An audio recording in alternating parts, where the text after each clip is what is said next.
Okay, mayong mudto no usab kinatong tanan Luzon, Visayas, Mindanao. Mayong mudto Philippines, mayong mudto world, mayong mudto universe. Ada na punta mga higala dili nga atong tulumanon sa kahanginan CONA Catechesis on Air. Og ako lang gihapon kini inyong ubos nga alagad, Reverendo Padre Edwin Academia Acab. Abino adlaw na usab karon nga usab tarong adlaw may higala Martes pizza 26 na kini sa bulan sa Nobyembre. Abino liwas na mahigala no, generally successful mga higala no ang fiesta kagahapon sa Dumaguete. Ang ilahang patron mga higala si Santa Catalina de Alejandria.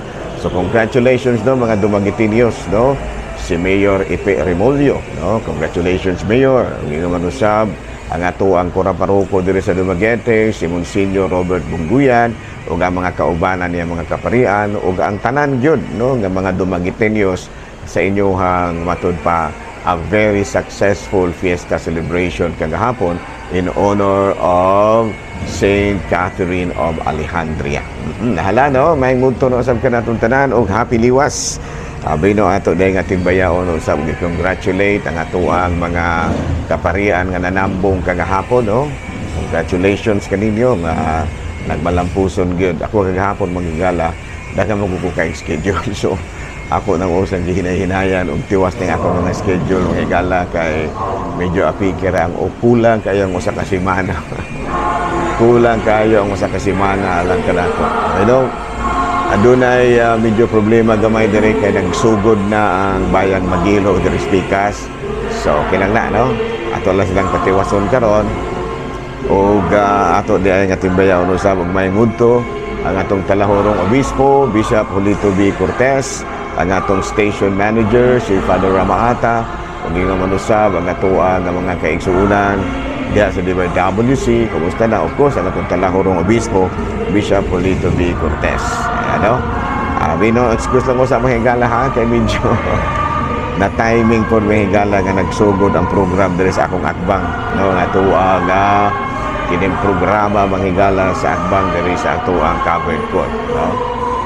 So, congratulations din. Bino, kusog-kusog sa digin lang sound system mga higala. Okay ra? Sa mga nato nga silingan malagi din nato so we cannot afford nga ato silang badlungon so kita na lamay mo adjust mahigala sa kadali mahigala ha ako lang sirada na ang kuan akong bintana aron di kay madungog okay.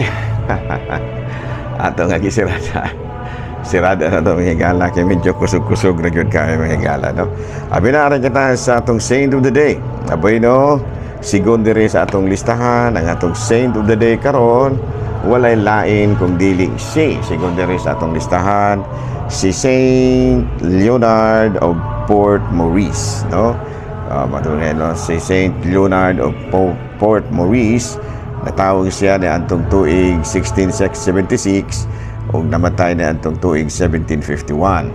Unya matud pa nagpamiyembro kini siya sa Friars Minor unya sa iyahang pagpangalagad sa iyahang mission no naka-contracted in town kini siya og tuberculosis TB pero matud pa pagkaayo gid niya ni kuan din siya sa mission na unya matud pa 40 ka tuig kini siya nga nangalagad naghatag og mga retreats mga Lenten seminars sermons ug mga parish mission namatay siya na atong tuig 1751 na nag-canonize na antong 1867 no.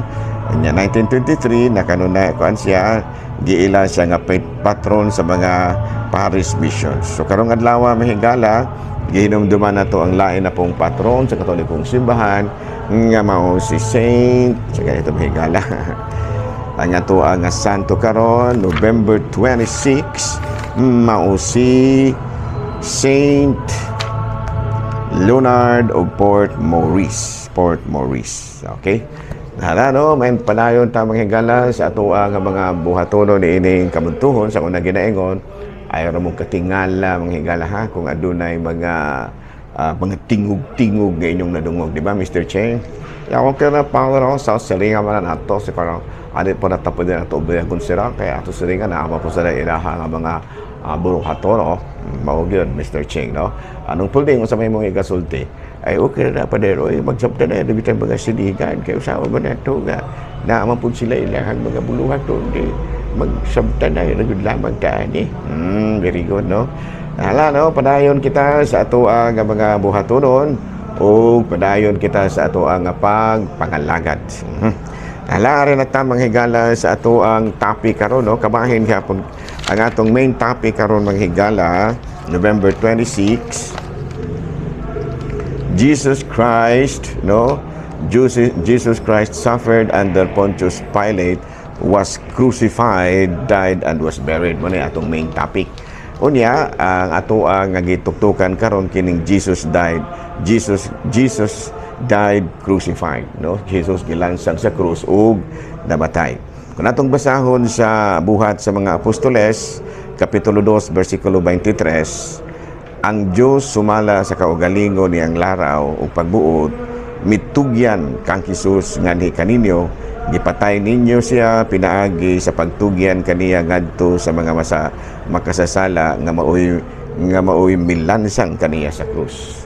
Kung atong basahon po mga higala sa buhat sa Lucas, no? Lucas kapitulo 24 versikulo 25 sa 27, uniya miingon si Jesus kanila, pagkabuang gayud ninyo, pagkadugay ninyong mutuo sa tanang gisulti sa mga propeta, dili ba kinahanglan man nga magantos ang Mesiyas ni ining butanga ug uniya musulod sa iyang himaya? Ito makaingon kita mahingala nga ang kamatayon di ay ni Kristo plano gyud mo na gitawag nato og redemptive death, no? Redemptive death, no? Nga sa ato pa ang kamatayon ni Kristo plano gyud sa Ginoo aron kita maluwas, no? So diha nato maila mga higala, no? Kung unsa gid ay kita ang pakigugma sa Dios kanato, kay iya man yung gipadala ang iyang bugtong anak aron kita maluwas. So unsa man ang atong balos ni ini mahigala, of course atong ipakita usab na kita mahinangpod nga midawat ni ining maong kamatuoran ug gani ato gyud kini gitagaag bili pinaagi sa mga buhat usab nato nga subay sa mga gitudlo ni Kristo. Nginiana, no? Kasi Kristo nagpakamatay man ang alag kanato ug busa angayan lang nga ato pud siyang balusan sa atong kinasing-kasing nga pagtuo, no? Kanang gitawag natong redemptive faith, no? Kanang pagtuo nga may magdala kanato sa kaluwasan. Hala, no? Abi, no, atong kunatong basahon mahigala sa ikaduhang sulat ni San Pablo nga taga Corinto kapitulo 5 versikulo 15, namatay siya alang sa tanan nga mga tawo aron ang buhi dili magkinabuhi alang sa kaugalingon lamang, kung dili alang kaniya nga namatay ug alang usab ug alang usab sa tanan. No, sa ato pa kitang mga katawhan dili kita magkinabuhi alang lamang sa atong kaugalingong kaayuhan, kung dili alang usab sa kaayuhan sa tanan. No, munay kahulugan matud pa sa pagkamatay ni Kristo diha sa krus, that we should also follow, no, sa mga pagtulunan niya nga matud pa dili lamang, no, dili lamang nga ang atong kaugalingong kaayuhan lamang atong tanawon, kung dili magtan-aw gyud usab kita sa kaayuhan sa uban. Munay kahulugan sa kamatayon ni Kristo nga giplano gyud alang kanato aron ato kining sundon ug ibutang sa atong kinabuhi. Abi na padayon ta gala sa ato mga pagbatbat sa atong mga paghisgot-hisgot o mga pagtulunan usab, no? We know, ari kita sa ato nga CBCP News, balitang simbahan ni ining kamuntuhon, Bicol bishops warn of fake social media accounts soliciting donation for typhoon. No, aduna dere pipila mga higala nga nagsolicit, ginamit ang mga pangalan nila ni Archbishop Rex Andrew Alarcon, taga Nueva Caceres, o niya si Bishop Louis Ocampo, taga Catanduanes. Kay duna dere mga fake Facebook account nga nangayo og mga donation. So maglikay gid tan mahigala, no? Ato yung siguruhon nga ang mga atong donasyon na paingon gud sa eksaktong kamot. Abi no, sa Vatican mahigala, misahe sa atong Ginoong Jesucristo sa atong talahurong Santo Papa at atol sa kapistahan sa Christ the King ni atong nakalabayng Domingo, no, matud pa aduna siya mga mensahe alang sa mga kabatan-unan nato, especially sa South Korea, no, mga batanon dito sa ilaha usab nga pagpangandam sa World Youth Day karong 2027, no, 2027 sa Seoul, South Korea. No, matud pa niya, don't be discouraged and cease to hope. No, ayaw gyud og kabalaka, ayaw gyud og ka-discourage, ug ayaw gyud pagpakawala sa paglaom. Okay, daghan man yung mga problema mahigala. Nahala, no, ari kita mahigala sa atuang uban pa nga hisgutrotanan kabahin sa atong pagtulunan Katoliko. Pader, kana bang bata nga makuha gikan sa sabakan sa inahan, pwede ba na nga bunyagan? Magdepende. Siguro nga buhi pa ang bata, no, magdepende. Tagaan ra nimo og kundi pa hangyo ara ang kanabitang mananabang o bisan kinsa nga anaan din na pagkatawag gyud sa bata murag naginhawa pa butangan nato conditional baptism, no, conditional baptism kay kon pa dili gyud madayon ang kamatayon sa bata ato lang unyang isultihi unya si padre aron nga ang makumplito gyud ang bunyag sa bata, pero valid na siya kay kun nagitang to conditional baptism. Padre, sa man jud ka importante ang confirmation. Abi, no, the believer will be equipped with the spiritual gift of the Holy Spirit according to the grace that has been given to us. No, kaya kung basahon mahigala sa Roma kapitulo 12 bersikulo 6, busa ang atong gamiton ang atong nakalain-laing katakus sumala sa grasya nga gihatag sa Dios kanato. Kay walay kung may katakos kita sa pagwali sa mensahe sa Dios, himuon ta kini ug sunda ang pagtuo nga anaa kanato. Kung natong basahon mahigala sa buhat sa mga apostoles kapitulo 19 bersikulo 3 hangtod sa 6, sa dihang gipandungan sila ni Pablo sa iyang kamot, mikunsad kanila ang Espiritu Santo ug nagsulti sila lain-laing pinulungan ug nagwali sila sa pulong sa Dios. May dusi sila katao. Sa ato pa importante gid ang kumpirma kay matud palagi, no, the believer will be equipped with spiritual gift of the Holy Spirit according to the grace that has been given to us. Okay? Laing pangutana, Padre, pwede ba nga mo attend me og services sa laing religion, no, kasal, Sunday service, bunyag, funeral service? Pwede. But you don't have to actively participate, no? You will only be there as an observer, no? Sa ato pa kung adto mo dito, observer lang. Ayaw lang jud ka pagpaluyo ra ba? Pagpaluyo-luyo ra, ayaw jud nga active og pak po ganito. Ayaw ra, no? Just be there, an active observer, no? As an observer, dili yun active participation, no? Sa lahat ng balikon na pangutana, ha, pwede pa ba nga mo attend mo og service sa laing religion? Kasal, Sunday service, bunyag, funeral service, pwede na, pero igo rago kang mag-observe dito. Ayaw lang yun, o active yun ka. No? O niya, ayaw ka, ayaw, o tagai, o gibog ato, nang ilang ipang tudlo, kaya basig malibog, o niya, hinoon ka. No? Pero, kanus man yun na mo pahilugan ang amang masakiton. Abi, no? Sa Canon 1004, number 1, the anointing of the sick can be administered to a member of the faithful who having reached the use of reason begins to be in danger of death. No, sa ato pa kung tanaw-tanaw nimo nga murag nag-ungaw na sa kamatayon ng inyong pasyente, tawag dayon sa padre, no, aron nga mahiluga na siya.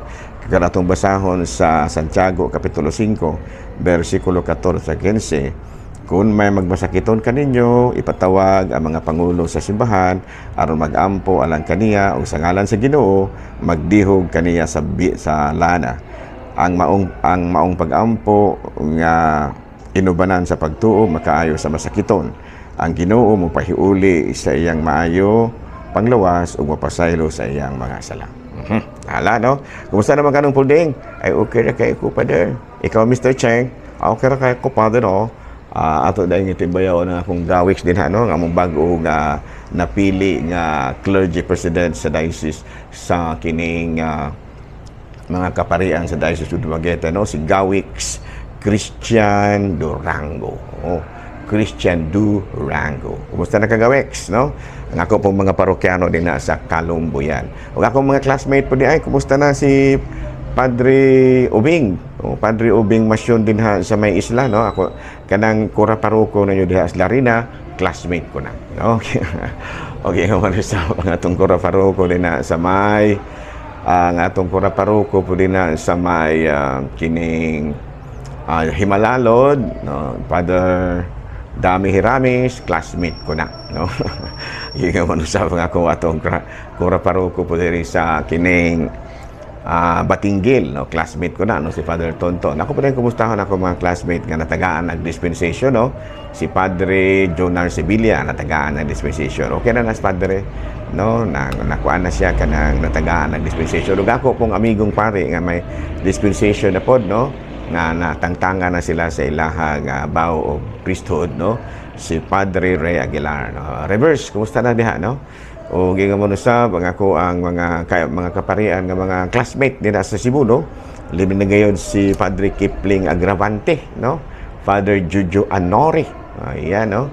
Si Father kining Joey Belsinya, no? Si Monsignor kining sani Monsignor kini Tingting Angkaras, no? Ang kura paroko po din na napit sa may kanabang dalan napit na sa San Pedro Calungsod, SRP, ayan, no? Hindi nga manusab si Father Peter Necesario, no? Ang ako po din kanang ang akong kauban kay higala po nga pari si Father Peter Signoron nga diri kanang timing po nga ni bisita diri sa Yungon kay nag-blessing sa Al Richie kanang bake shop, timing po wala yung taon ko, no? No, may mood to na kanatong tanan mga higalak sa pala na akong classmate. Si Milton Medida, no? Kamusta na si Father Milton Medida? O kanang naapo din na sa sa Maasin. Kamusta na po? Maasin, no? Si Padre Dodong Cordobes. O gimana sab si Padre Samuel Papa, no? Mga classmate ko na, no? Pero sa mga gwapo, may gala. Kami tanan mga gwapo, mga o sa mga pader, gwapo o gulay lain, abisan na ay lain. Una ako mga classmate, mga gala. Kaya ko ba mga kuan ako na mga contemporary, no? Adi sa Cebu, mga dako mga kaila po din nga mga pare, nga mga baggiitan po na, no? Si Father Siongo, no? Father Siongo, no? Mga kuan na mga gala, mga baggiitan na Joseph Siongo. Nahala kuan man siya kanang usaling apelyido ni Siongo, kuan man siya sa nalimot ko mga gala, no? Father Tan, Joseph Tan, no? Basit Joseph Tan, no? Sana ang ako mga kauban nga mga pare, kung kaila na si mga gala kay diha man ko diha man ko nag theology sa Seminaryo Mayor de San Carlos. So medyo po doon na po tayo mga kaila gamay dito. Dito sa Bohol na po, no? Dapat tayo mga kaila dito. Uban noon patay na. Pero sige lang, no? Nga nato sila, malipayan na to sila sa laing kingharian. Yala, no? May muto na ka na itong tanan. O sa once again, may muto ka na ito, no? Iwalay ganang talahurong obispo, Bishop Polito B. Cortez. O nga nga, dahil tibayaw, no? Si Father Omison, may kanisugot in towns Father Nonoy, nga siya o sa mo represent sa kining Commission on Migrants and Itinerant People, kabahin sa kining human trafficking dito sa Manila. Kaya ako busy kay ko. Salamat kay Father Noy, no? Sa imuhang pagsugot nga ikaw mo imuanto dito. Kaya nakita ako diri sa kami na may okay. Sa ato pa si Father Nonoy na gidog ito. Ang akong mga kaigso, ang akong mga kaubanan din na sa Commission on Migrants. Of course, ang magtiayon si Sister Yuyong o si Brad Eli Mapidi o gingon manusab si Brad Mike o gingon manusab ang ako ang coordinator, lay coordinator sa Commission on Migrants si Sister Luz Trillanes. Hala, no? May muto na ka na itong tanan, mahigala, o mayong adlaw, o mayong muto, Pilipinas.